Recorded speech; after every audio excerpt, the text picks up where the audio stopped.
ಒಂದು ತುತ್ತು ಅನ್ನಕ್ಕೂ ಇರಾನ್ನಲ್ಲಿ ಪರದಾಟ. ಬೆಚ್ಚಿ ಬೀಳಿಸುತ್ತಿದೆ ಇರಾನ್ ಜನರ ನರಕಯಾತನೆ. ವೀಕ್ಷಕರೇ, ಒಂದು ಯುದ್ಧ ಜನಸಾಮಾನ್ಯರ ಬದುಕನ್ನು ಎಲ್ಲಿಗೆ ತಂದು ನಿಲ್ಲಿಸುತ್ತೆ ಅನ್ನೋದಕ್ಕೆ ಇರಾನ್ ಜನರ ಇಂದಿನ ಸ್ಥಿತಿಯನ್ನು ನೋಡಿದ್ರೆ ಗೊತ್ತಾಗುತ್ತೆ. ಒಂದು ಹೊತ್ತಿನ ತುತ್ತು ಅನ್ನಕ್ಕೂ ಇರಾನ್ ಜನರು ಪರದಾಡ್ತಿದ್ದಾರೆ. ಎಸ್, ಒಂದು ಕಡೆ ಅಮೆರಿಕದ ಅಬ್ಬರ, ಇನ್ನೊಂದು ಕಡೆ ಇರಾನ್ ಹಾಗೂ ಇಸ್ರೇಲಿನ ಹಠಮಾರಿ ಧೋರಣೆ. ಇದರ ಮಧ್ಯೆ IRGC ನಾಯಕರ ಅಹಂಕಾರ. ಇವರೆಲ್ಲರ ಜಗಳದಲ್ಲಿ ಕಡೆಗೆ ಬದುಕು ಬೀದಿಗೆ ಬಂದಿರೋದು ಯಾರ್ದು ಗೊತ್ತಾ? ಇರಾನಿನ ಸಾಮಾನ್ಯ ಜನರದ್ದು.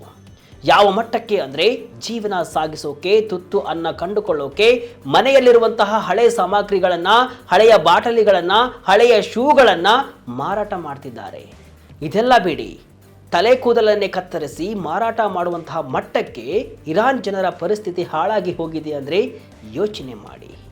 ಇರಾನ್ ದೇಶದಲ್ಲಿ ಇವತ್ತು ಜಾರಿಗೆ ಬಂದಿರುವಂತಹ ಈ ಕರಾಳ ಆರ್ಥಿಕ ಪರಿಸ್ಥಿತಿಯನ್ನು ಜಾಗತಿಕ ಅರ್ಥಶಾಸ್ತ್ರಜ್ಞರು ಸರ್ವೈವಲ್ ಎಕನಾಮಿ ಅಂದರೆ ಕೇವಲ ಬದುಕು ಉಳಿವಿಕೆಯ ಆರ್ಥಿಕತೆ ಅಂತ ಕರೆದಿದ್ದಾರೆ. ಹಾಗಾದರೆ ಇರಾನ್ ಪರಿಸ್ಥಿತಿ ಯಾಕೆ ಇಷ್ಟೊಂದು ಕೆಟ್ಟು ಹೋಗಿದೆ? ಲ್ಯಾಪ್ಟಾಪ್ ಬಾಡಿಗೆಗೆ ತೆಗೆದುಕೊಳ್ತೀರಾ ಅಂತ ಕೇಳೋ ಪರಿಸ್ಥಿತಿ ಯಾಕೆ ಬಂದಿದೆ? ಇರಾನ್ ಜನರ ಮುಂದಿನ ಪಾಡೇನು? ಎಲ್ಲವನ್ನು ಕೂಡ ಡೀಟೇಲ್ ಆಗಿ ನೋಡ್ತಾ ಹೋಗೋಣ ಬನ್ನಿ. ನಾನು ಶಿವಮೂರ್ತಿ ಸ್ವರೂಪ. ತಲೆ ಕೂದಲು ಮಾರುತ್ತಿರುವ ಇರಾನ್ ಮಹಿಳೆಯರು.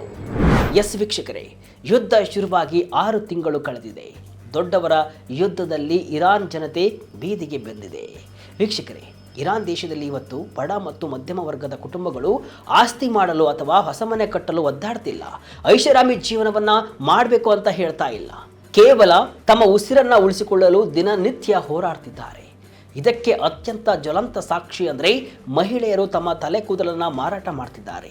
ಇರಾನಿನ 100 ಮಹಿಳೆಯರು ತಮ್ಮ ಮನೆ ಬಾಡಿಗೆ ಕಟ್ಟಲು ಹಣವಿಲ್ಲದೆ, ಮಕ್ಕಳ ಶಾಲಾ ಫೀಸ್ ಪಾವತಿಸಲು ದಾರಿ ಕಾಣದೆ, ಮನೆಯಲ್ಲಿರುವಂತಹ ಅನಾರೋಗ್ಯ ಪೀಡಿತ ಯಜಮಾನರಿಗೆ, ಮಕ್ಕಳಿಗೆ ಆಸ್ಪತ್ರೆಯ ಔಷಧಿಗೆ ಕಾಸಿಲ್ಲದೆ, ತಮಗೆ ಪ್ರಾಣಕ್ಕಿಂತಲೂ ಪ್ರೀತಿಯಾಗಿದ್ದ ತಮ್ಮ ಕೂದಲನ್ನು ಕತ್ತರಿಸಿ ಬ್ಯೂಟಿ ಪಾರ್ಲರ್ಗಳಿಗೆ ಮಾರಾಟವನ್ನು ಮಾಡ್ತಿದ್ದಾರೆ.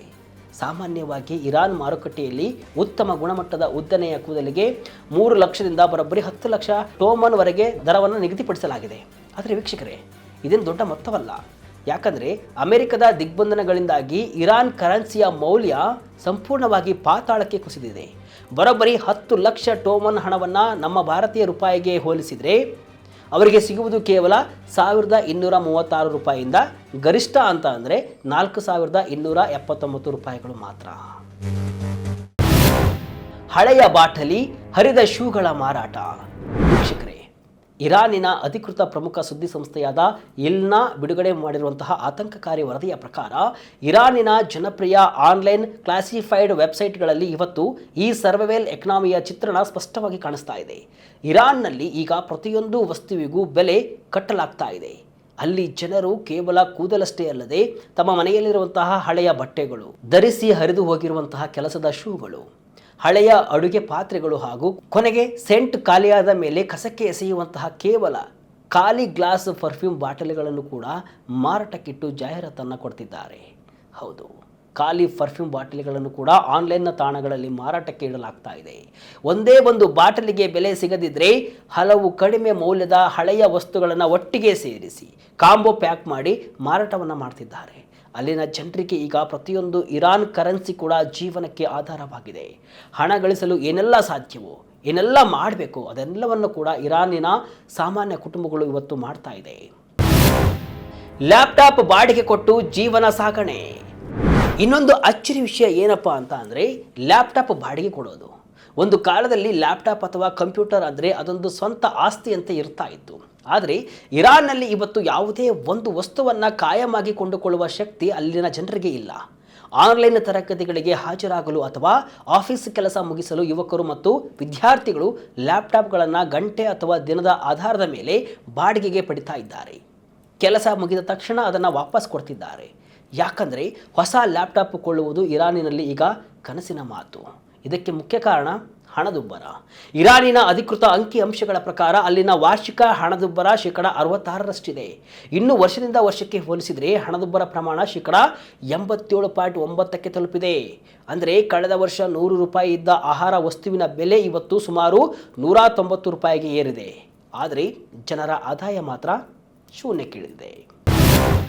ಆಸ್ಪತ್ರೆ ವೆಚ್ಚಕ್ಕೂ ಕಂತು ಕಟ್ಟುತ್ತಿರುವ ಜನ. ವೀಕ್ಷಕರೇ, ಇರಾನ್ನಲ್ಲಿ ದಿನನಿತ್ಯದ ಬದುಕಿನ ಆಹಾರ ಪದಾರ್ಥಗಳ ಬೆಲೆಗಳು ದಿನಕ್ಕೆ 3 ಪಟ್ಟು ಹೆಚ್ಚಾಗ್ತಾ ಇದ್ದು ಜನರು ಕೊಳ್ಳುವಂತಹ ಶಕ್ತಿಯನ್ನೇ ಕಳೆದುಕೊಂಡಿದ್ದಾರೆ.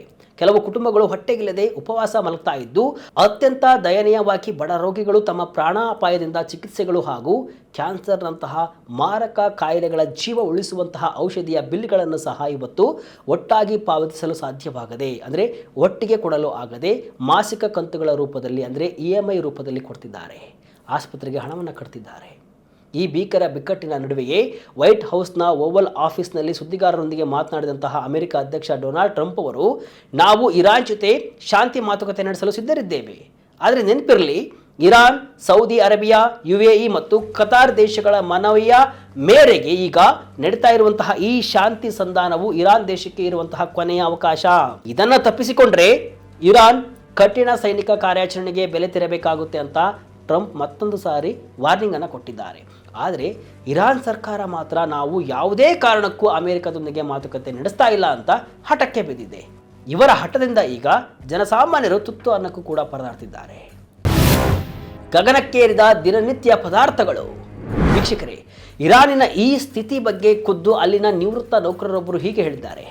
ವರ್ಷದ ಹಿಂದೆ 1 kg ಅಕ್ಕಿಗೆ 1.8 ಮಿಲಿಯನ್ ರಿಯಲ್, ಅಂದರೆ 18 ಲಕ್ಷ ಕೊಡಬೇಕಾಗಿತ್ತು.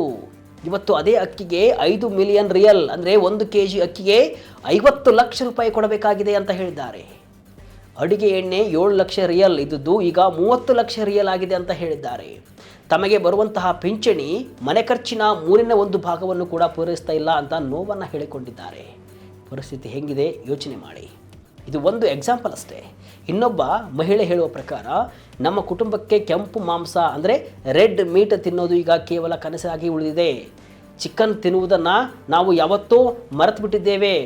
ಕಡೆಗೆ ಹೋಗಲಿ ಮೊಟ್ಟೆ ಆದರೂ ತಿನ್ನೋಣ ಅಂತ ಅಂದರೂ ಕೂಡ ಪ್ರತಿಯೊಂದು ಮೊಟ್ಟೆ ಬೆಲೆಯನ್ನು ಬೆರಳಲ್ಲಿ ಎಣಿಸಿ ತರಬೇಕಾದಂತಹ ಪರಿಸ್ಥಿತಿ ಬಂದಿದೆ ಅಂತ ಅಸಹಾಯಕತೆಯನ್ನು ಹೇಳಿಕೊಂಡಿದ್ದಾರೆ.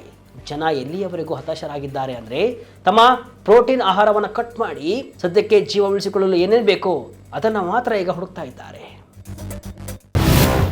ದೊಡ್ಡವರ ಪ್ರತಿಷ್ಠೆಯಲ್ಲಿ ಜನರ ಬದುಕು ನರಕ. ಅಮೆರಿಕ ಮತ್ತು ಇಸ್ರೇಲಿನ ನಿರಂತರ ಪ್ರಹಾರದಿಂದ ಇರಾನ್ ಆರ್ಥಿಕತೆ ತೀವ್ರ ಸಂಕಷ್ಟಕ್ಕೆ ಸಿಲುಕಿದೆ. ಟ್ರಂಪ್ ಅವರ ಮೊದಲ ಅವಧಿಯಲ್ಲಿ ಅಮೆರಿಕ ಅಣು ಒಪ್ಪಂದದಿಂದ ಹೊರಬಂದು ಇರಾನ್ ಮೇಲೆ ಒತ್ತಡ ತಂತ್ರವನ್ನು ಬಳಸಿತ್ತು. ಇರಾನಿನ ಬ್ಯಾಂಕಿಂಗ್ ವ್ಯವಸ್ಥೆ, ಸ್ವಿಫ್ಟ್ ಜಾಲ ಹಾಗೂ ಶಿಪ್ಪಿಂಗ್ ಕಂಪನಿಗಳ ಮೇಲೆ ಕಠಿಣ ನಿರ್ಬಂಧಗಳನ್ನು ವಿಧಿಸಲಾಯಿತು. ಇರಾನ್ಗೆ ಅತ್ಯಂತ ದೊಡ್ಡ ಪೆಟ್ಟು ಬಿದ್ದಿರುವುದು ತೈಲ ರಫ್ತಿನಲ್ಲಿ. 80%ಕ್ಕೂ ಹೆಚ್ಚು ಆದಾಯ ತರ್ತಾ ಇದ್ದಂತಹ ತೈಲ ಮಾರಾಟ ಈಗ ಸಂಪೂರ್ಣವಾಗಿ ಕುಸಿದಿದೆ. ಫೆಬ್ರವರಿ ಮಾರ್ಚ್ನಲ್ಲಿ ದಿನಕ್ಕೆ 19 ಲಕ್ಷ ಬ್ಯಾರೆಲ್ ತೈಲ ಬೇರೆ ಬೇರೆ ದೇಶಗಳಿಗೆ ರಫ್ತಾಗ್ತಾ ಇತ್ತು. ಈಗ ಕೇವಲ 2.9 ಲಕ್ಷ ಬ್ಯಾರೆಲ್ಗೆ ಕುಸಿದಿದೆ. ಅಂದರೆ ಸುಮಾರು 90% ತೈಲ ವ್ಯಾಪಾರ ಕೈ ಬಿಟ್ಟಿದೆ. ಇನ್ನೆಲ್ಲಿಂದ ಬರಬೇಕು ಹಣ? ಅಮೆರಿಕದ ಹಾರ್ಮುಜ್ ದಿಗ್ಬಂಧನದಿಂದ ಇರಾನಿನ ಆಮದು ರಫ್ತು ಸಂಪೂರ್ಣ ಸ್ಥಗಿತಗೊಂಡಿದ್ದು ದೇಶದ ಆಂತರಿಕ ವ್ಯವಸ್ಥೆ ಬ್ರೇಕ್ ಡೌನ್ ಹಂತ ತಲುಪಿದೆ. ದೇಶದ 22% 50% ಜನ ಬಡತನದಲ್ಲಿದ್ದಾರೆ. 57% ಜನರು ಅಪೌಷ್ಟಿಕತೆಯಿಂದ ಬಳಲ್ತಾ ಇದ್ದಾರೆ. ಆದರೆ ಸುಪ್ರೀಂ ಲೀಡರ್ ಖಮೇನಿ ಕುಟುಂಬ ಮತ್ತು IRGC ಅಧಿಕಾರಿಗಳು ಮಾತ್ರ ಐಷಾರಾಮಿ ಜೀವನವನ್ನು ಮಾಡ್ತಾ ಆರಾಮಾಗಿದ್ದಾರೆ. ಆರಂಭದಲ್ಲಿ ದೇಶ ಪ್ರೇಮದಿಂದ ಸರ್ಕಾರದ ಪರ ನಿಂತಿದ್ದ ಇರಾನ್ ಜನರ ತಾಳ್ಮೆ ಕಟ್ಟೆ ಈಗ ಒಡೆದಿದೆ. ಮುಂದೇನಾಗುತ್ತೋ ಕಾದು ನೋಡಬೇಕು.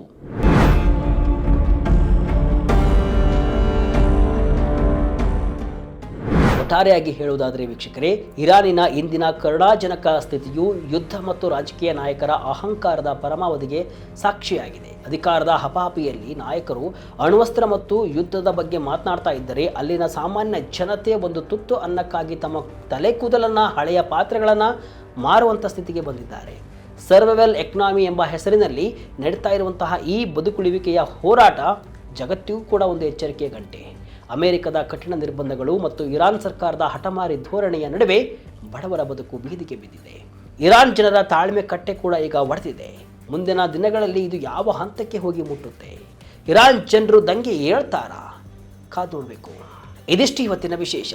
ಇದೇ ರೀತಿಯ ಹಲವು ವಿಶ್ಲೇಷಣೆ, ಮಾಹಿತಿ ಅಷ್ಟೇ ಅಲ್ಲ, ಮನರಂಜನೆಯ ವಿಡಿಯೋಗಳಿಗಾಗಿ ವಿಜಯ ಕರ್ನಾಟಕ ವೆಬ್ಸೈಟ್, ಫೇಸ್ಬುಕ್ ಹಾಗೂ ಯೂಟ್ಯೂಬ್ ಪೇಜನ್ನು ಫಾಲೋ ಮಾಡ್ತಾ ಇರಿ. ಧನ್ಯವಾದಗಳು.